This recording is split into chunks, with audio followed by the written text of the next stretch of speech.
Sangha, today is the 10th of March, the year 2024.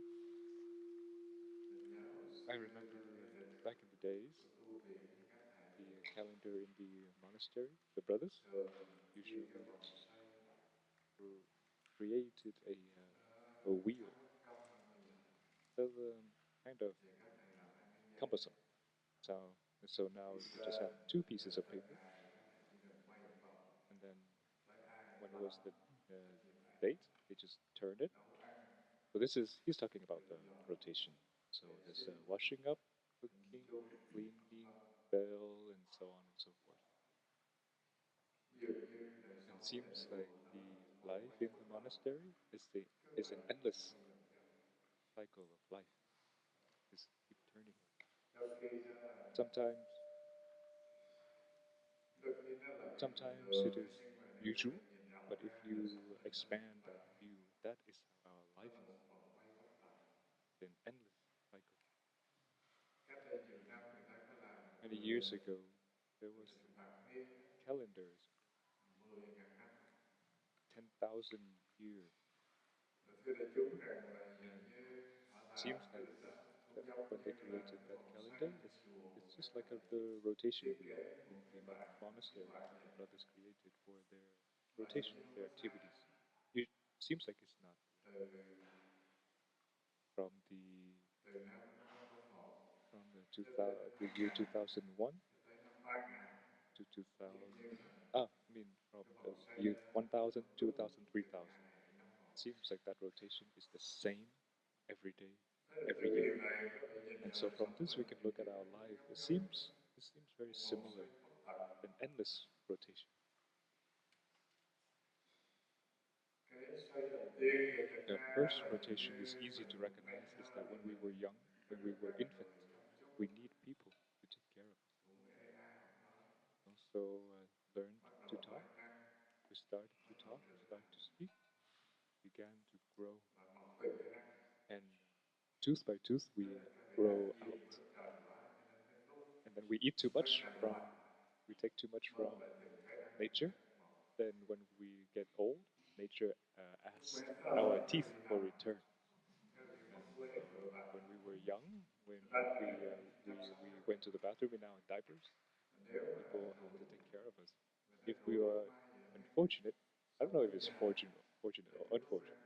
When we get old, no more teeth, our memories start to dissolve. We start to become an infant again, and we will also take bathrooms in our diapers.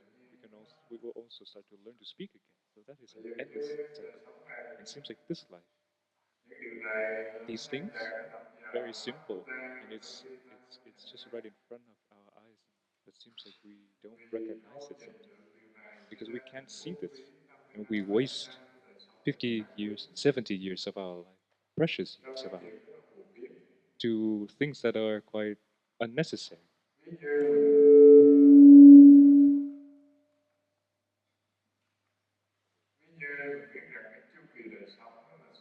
For example, if life is like the repeating cycle, so in one cycle, we have we can have a very sharp mind, healthy life, not to the point that we had to go to the bathrooms in our diapers and people have to clean us, and then so we do our best to love ourselves and to live each day. We earn it each day, enjoying our happiness each day. That is what we can call that we are truly intelligent, living our life with quality. But usually we let this go, we let this flow. We hope that we grow up and mature so we have health, we can earn money, hoping that this money can bring about happiness. Sometimes we spend the whole life wasting away our health to earn money. And then when old age comes, we cannot use money to get back our health. We the pity is that we we waste away our health to earn money. That is not so difficult. But if we use our money to buy back our health, that is not easy. We can buy a whole blood bank, but we can't buy a life. The closest thing is we can spend our money to buy our sleeping bed with the gold gilded and pearls and jewels, but we cannot buy sleep. A deeper thing is like this. We can spend material things, money, all of our hearts, all of our dreams, but we cannot buy happiness because happiness is something we have to create within our mind. That is the only thing. And nature is very fair. When we were young, we have the good conditions so we can learn to speak, we can go to school, and we can be nourished by love, nourished our knowledge, nourished our recognition, and allowing ourselves to be abrasive with life so that we can learn and be more and more intelligent to choose a way to live, live how live in a way that we have quality, we have happiness and joy, living in such a way that we and others have certain happiness in our marriage or family life, connection between us, our relatives, our sons, daughters, parents. And life can be very generous, giving us all kinds of conditions for us to do this. But sometimes we are neglectful. We underestimate and wasting, spilling our suffering, our sadness, our bad habit energy. And when we spill all this to those outside of us, then the gift, the present back to us is that our self uh, takes we take on that uh, misfortune. So the more misfortune we cause to others, we spill more and more of that outside. Then the more that we will receive it in return. We cause suffering to others, seems like we can be at peace. No, if we cause suffering to someone, then that same suffering will find its way back to us. Causing suffering to humans is the same as causing sufferings to animals, plants, and this earth. And it is not, things are not arranged by gods or the Buddha or the Dharma. Everything is just the law, the nature of life. Just do it, and then you see it for yourself. You don't have to believe it. You don't have to be a Buddhist. You have a certain uh, level of recognition, and you can see it. We we can treasure our life. Why is that? Because if we spend all of our youth, and when we get our to old age, then we'll get sick, get old. That is just the nature of life. We cannot escape. So on the surface, the life is like a cycle. And when we can understand this, then in our the cycle of maturity, we can know how to treasure each life each day, arranging a way for us to return to come back. Meaning the path that we must all take when we get old. It's not that we are being intelligent is not to be healthy now and then tomorrow we can be healthy. No, it's to be healthy now so that in the long future we can also be healthy. We can be sharp.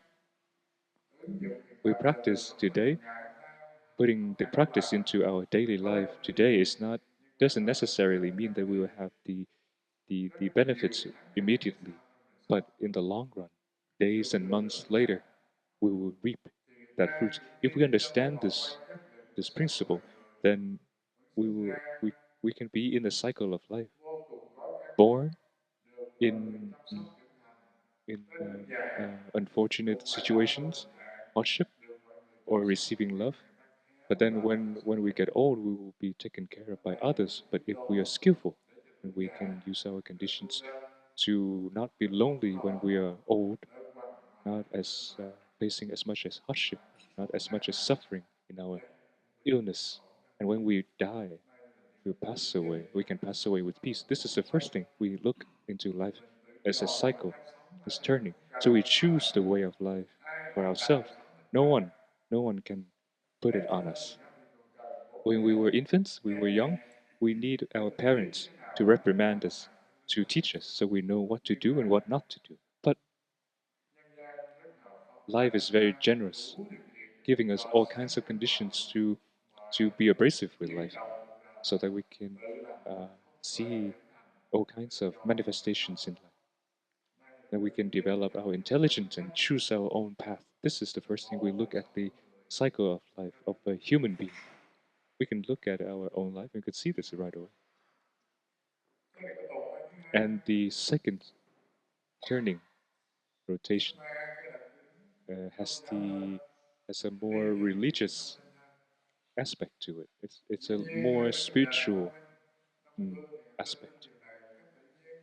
In the East, they believe in this very naturally, but not in the West.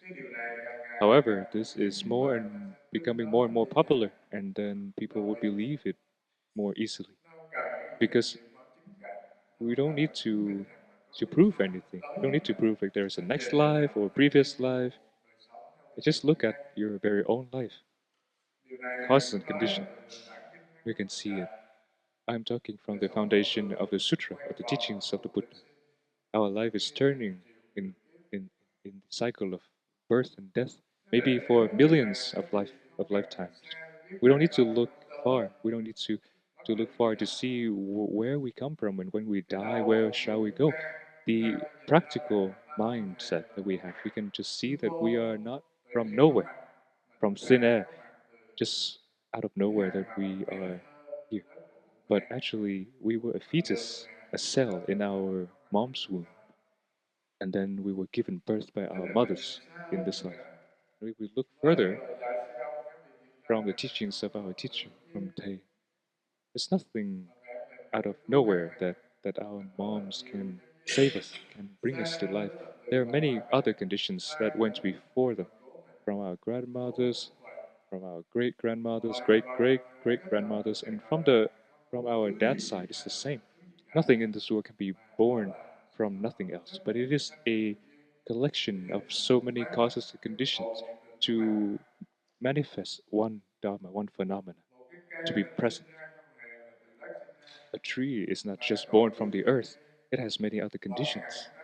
Put a seed into the soil, that doesn't guarantee we have a tree. If there's no light, there's no air, and humidity is the same. From this, we recognize that our body, coming and going, birth and death, it is the manifestation of countless conditions so that we can be here on this earth. And our mind, the aspect that is very sharp, very intelligent, that even the gods wish to have. It's not a spirit, it's not a soul that we are brought up to believe, but it is a stream of consciousness. Sometimes we are in the flow of birth and death for millions of lifetimes. We're lucky that this time we become human beings. So this, dear Sangha, is you don't need to prove it with your intellect. Just look into our mind, our consciousness. We can see it. Not a single thought that is born that is not coming from your own past way of thinking. We can be born like a piece of dough without thinking, without consciousness.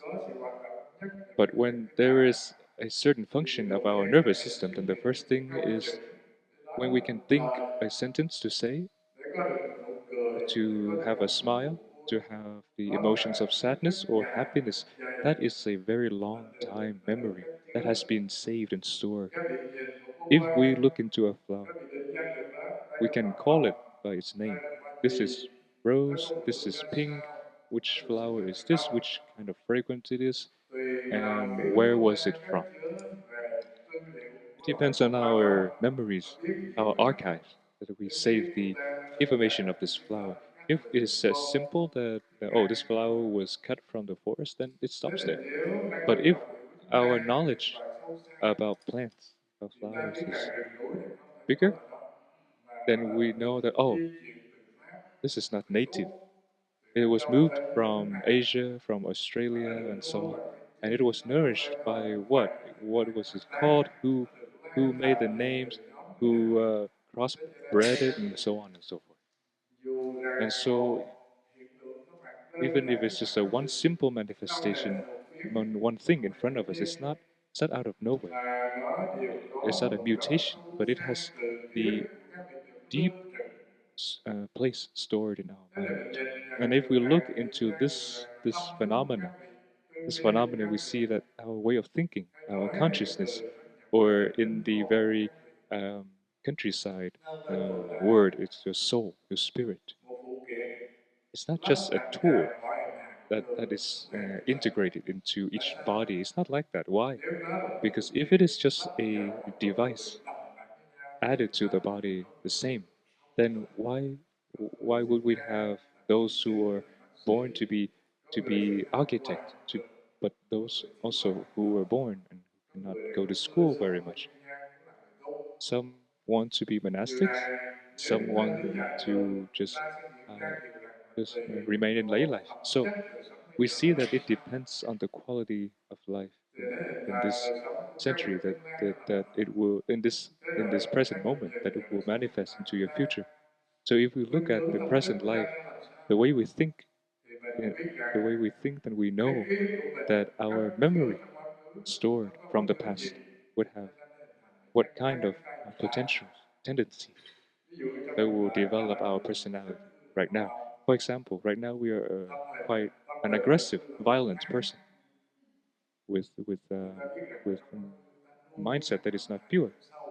So we know that from the past we have nurtured these seeds. So if we look into our mind and we see that we are very at ease, we are very pleasant to be around, and we don't dare to hurt anyone. So we know that in the past we have practiced so much to have the good seeds, the seeds of embracing, the seeds of forgiveness, and we don't want to hurt others.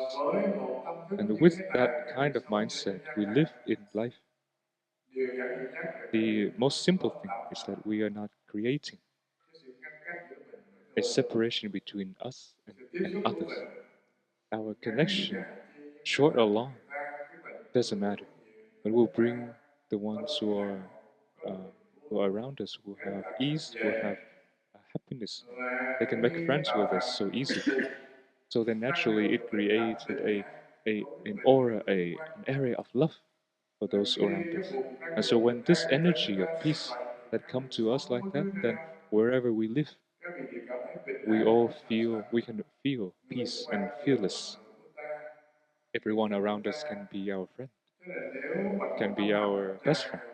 But if our mind is filled with aggression, with hatred, with violence, then for sure, when we are thrown into an area filled with our loved ones, we will still be pushed down because they will be fearful of us. They see us like a cactus or like a hedgehog. So, dear Sangha, through this we can see that everything has a very long past, and such a past will create the life in the present, and the present life will manifest whatever in the future. Can be a very beautiful body of a human, or uh, a form of a deity, or of a wealthy person. It depends, all depends on our present life. In the teachings of the discourses of the Buddha, he teaches like this. In the present life, around us, are misfortunes, affliction, afflictions of life, always wait beside us. However, not everyone here is in affliction. But when we carry the life of a human, more or less, we are still on the same level with each other. So for sure, the difficulties of humans cannot be neglected. If we are fortunate, we were born in a country that is peaceful, society is wealthy, then the difficulties reduce. But if we are born in a society that's filled with war, with afflictions, with with with those conditions, then yes, for sure, it would be more difficult. In a smaller scale, if we are born in a wealthy family, when we were born, we have already arrived at our goal. We don't have to do much. We become the heir of kings or wealthy. Then your difficulties has been reduced 100 times. But the basic difficulty of life is like this. Whenever we carry this body as a human, then old age will always come to us. Illness and sickness will always wait for us. And the eminent and inevitable difficulty is that, for sure, it's these are the sadness that will come into our life. A simple example is like this: if you are really good drivers on the highway, and your car is protected, a most cutting edge technology, but then there are some crazy people would hit us, and then we will die just like that. So difficulties in life doesn't scare of anybody. As a monk, 50 years, 70 years in the practice, not not killing even a single smallest life, but do difficulties come to him, or is it afraid of him? Not a single monastic cannot escape can escape difficulties. Sometimes he might fall and break a bone. Maybe a spider would bite him, or a snake would bite him. These are the difficulties would happen to his own body. The second thing, he can keep this body without having sickness and so on. But can we be so sure that we can keep that the same to our parents, our siblings, to be away from all of these difficulties? No. When this happens, do we get hurt? Of course we get hurt. And so when we were born as a human in this planet, then difficulties of life always wait around us. The second line is very adorable. In the sutra, it's the tears of life is greater than the four oceans. Sometimes we can be very well in controlling our emotions, enough wisdom to to stay away from the romantic drama. Like brothers and sisters, they went to ordain. There's no more romantic life, but that doesn't mean that there is no suffering. There are certain things, as in our mind, in our in our society. It can be the same in our monastic life. Missing our parents, for example, missing home. Sometimes we feel empty and lonely. Sometimes there are many things can happen. So this sangha, to conclude, is one thing is the worries, anxiety, and misfortune never is afraid of anyone on this planet. So when the turning of the wheel of life, we are here again in this life. If we are most intelligent, then we can create a peaceful life for ourselves. 50 years, 70 years. Even more than that, we can fill our life with with great things. We can sow the seed into the future so that we won't be in the same conditions. But these two intelligence, it's here, they are here, but it's nothing compares to the endless cycle of birth and death. We lose one lifetime and then we gain another one. Then we will die and then we are born again. And when we can feel that this life, there's nothing that that is worthy of our desire. Our, there's nothing there for us to seek for. Morning we go to work and then eat, and then we sleep at night, and then the morning we take up our backpack and go to work again 365 days in a year.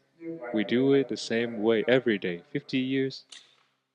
30 years, nothing else, to just earn a living so we can pass the day, to wait for death to come and take our life away. Seems like life is just like that. It's a constant cycle. When we are bored of this cycle, then maybe we'll have the fortune to reach the practice. But if we're not bored of it, then we're still turning endlessly. This is the first thing that I see. The turning, the rotation, the wheel of life, many lifetimes are endless cycles, repeating itself. No way to escape. A closer cycle that we can see, maybe we can realize the essence of the practice. It's the cycle of our own emotions. Imagine 15 years old. That that age is quite mature already. So also about the emotions and love is already matured enough so that we can know a little bit about the love between men and women. So what is the rotation then? What is the turning wheel then? Then from the simple romance in school, on the bench at the park, to the relationships that we develop later when we go to work. And then maybe misfortune will come that one of us pass, then we'll find uh, another relationship. But the pity is that seems that the nature of all emotions, it's always floating, it never stops. Happiness is something humans wish for. But if happiness is always present, then people get bored. They need to find certain suffering. It's called a pleasant suffering, pleasant pain to taste. Then we can, then they can start to see that happiness is happiness. Otherwise, they will get bored. And is that enough? No, not yet.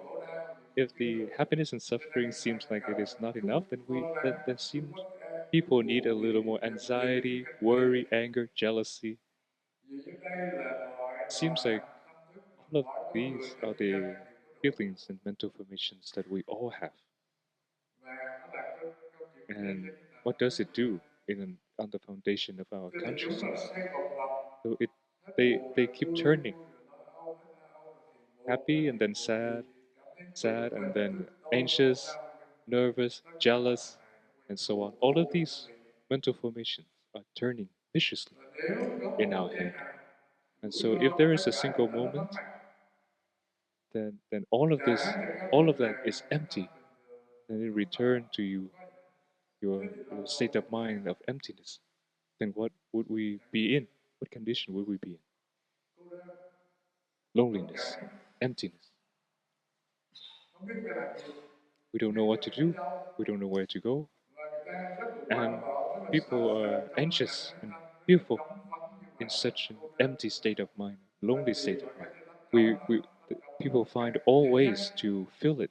The easiest way is to buy so much food from the first house of the village to the last one, to fill every house with food so that we feel less lonely.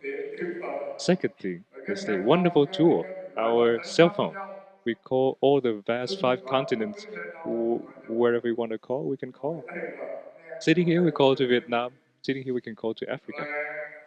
And so sometimes we sit and we gossip and we chat around for so many hours. But when we sit facing our emptiness of our mind, then we are terrified, we are horrified.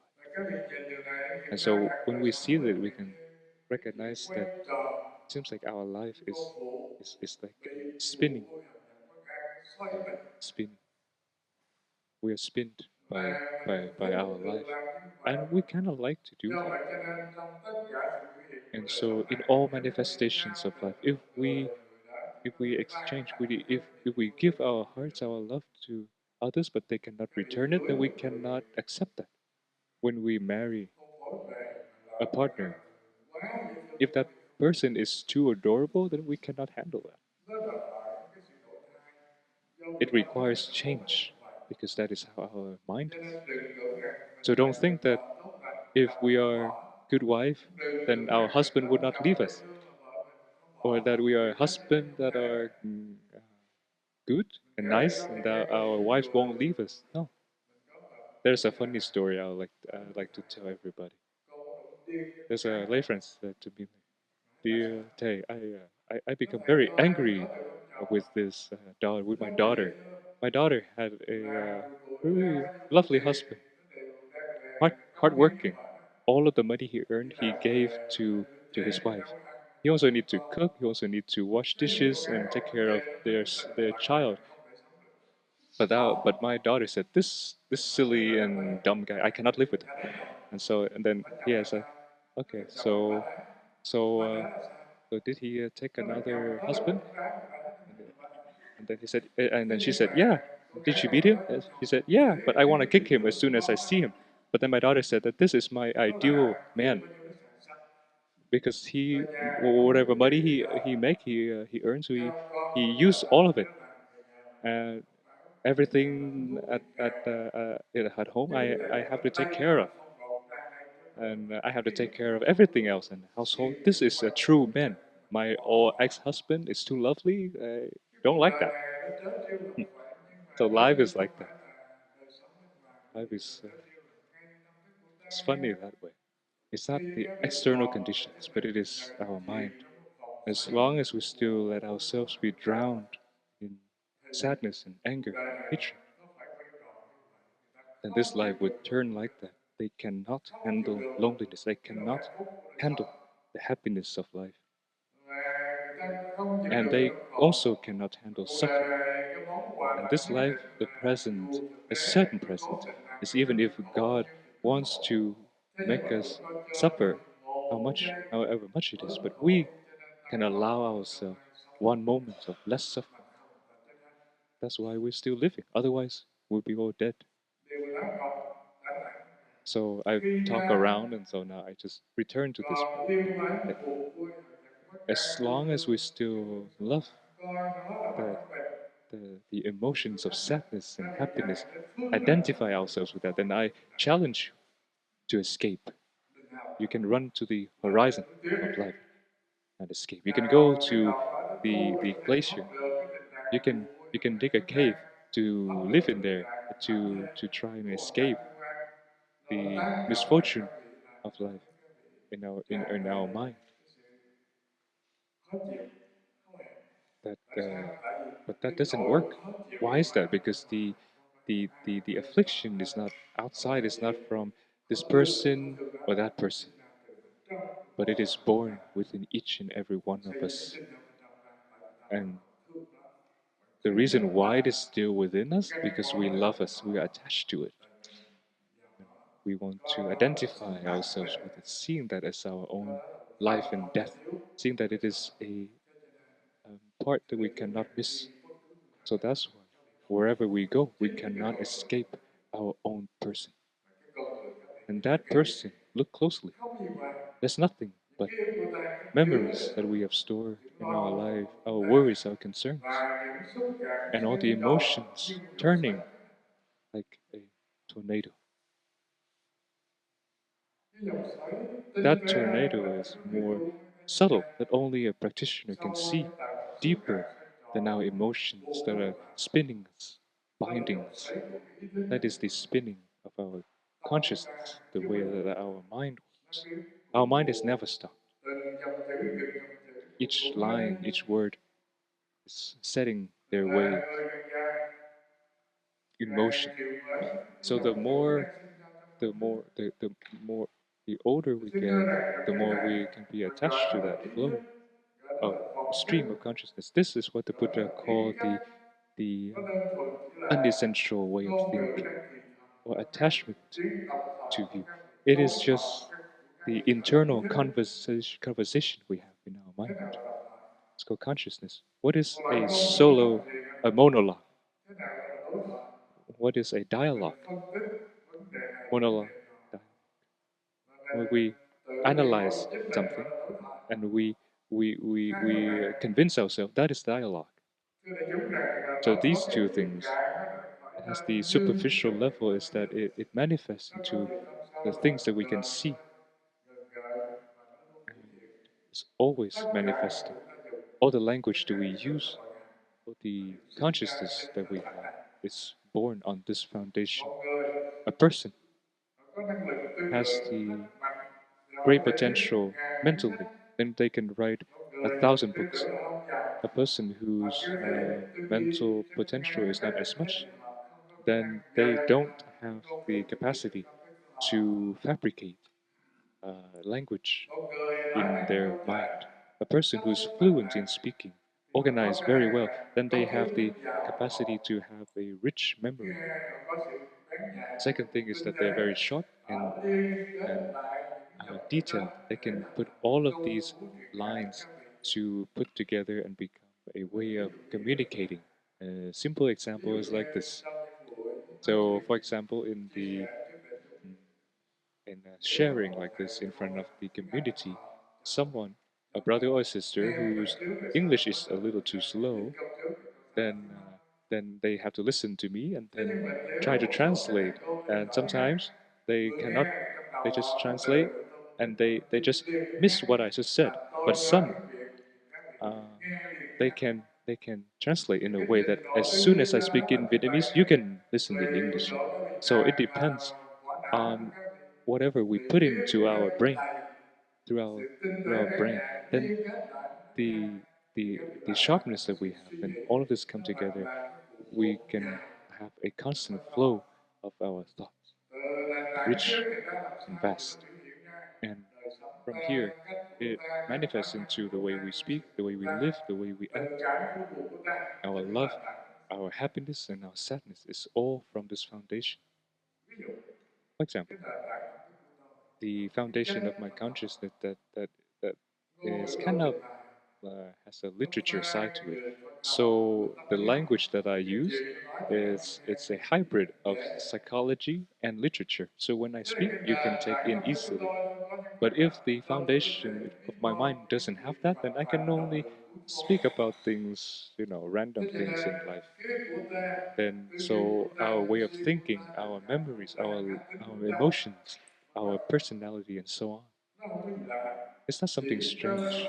It's simply our consciousness fabricates everything.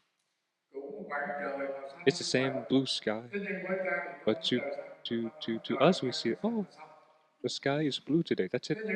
But to a poem, then we have they say, oh, the sky is clear as a mirror, as a shining mirror. So it's different. From a person from the countryside like myself, I see, oh, the wind is blowing and then the leaves are moving. But with the poem, it's going to be different. So from this, we look back at ourselves and this consciousness, this way of thinking, what does it create? The closest thing is that it creates our sadness, our happiness, our anxiety, our nervousness and worries and so on. If this foundation of consciousness is nourished by the teaching, then all the emotions coming and going from the foundation of the teaching, then what would manifest? The dear Sangha. If the foundation of our consciousness is nourished in the teachings of the Buddha, then it has the contents of one is wisdom, enlightenment, and compassion coming in. So, if, for example, on the foundation of love, it is based on the foundation of the love of the Buddha. It's not the possessive love, wanting to drown the other person or destroy the other person. So, on the foundation of the teaching, we help people, but our mind is on the level that we want to help people. We don't want them to feel like they owe us anything. It's not to exchange. It's just to help. So from this, we see that it's the same cycle of birth, the cycle of sadness, of happiness, the cycle of this body, birth, youth, old age, and death and sickness. But the turning of the consciousness is very subtle. It demands the wisdom that we practice each day and each day, so we can accumulate that in this very life. If we are rich, then it creates the quality of our life. Even more wealthy, then it. Rồi nghe rồi. So I'm very happy that the brothers told me that 11:15 I have to stop. So only 5 more minutes. Happy.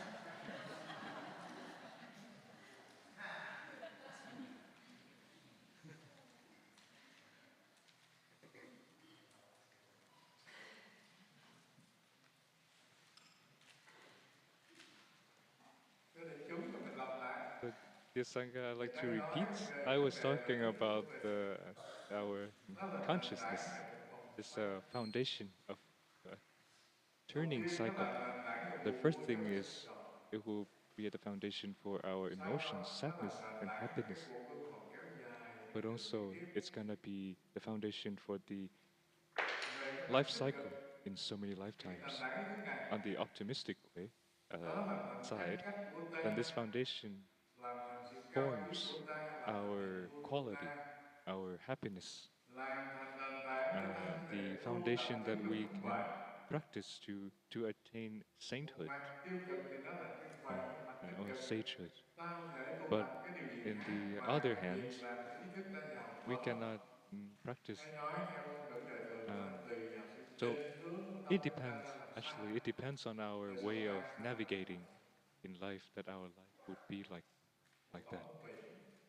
A U.S. president, he has a very good sentence. He said that America is not an opportunity, but America is your choice.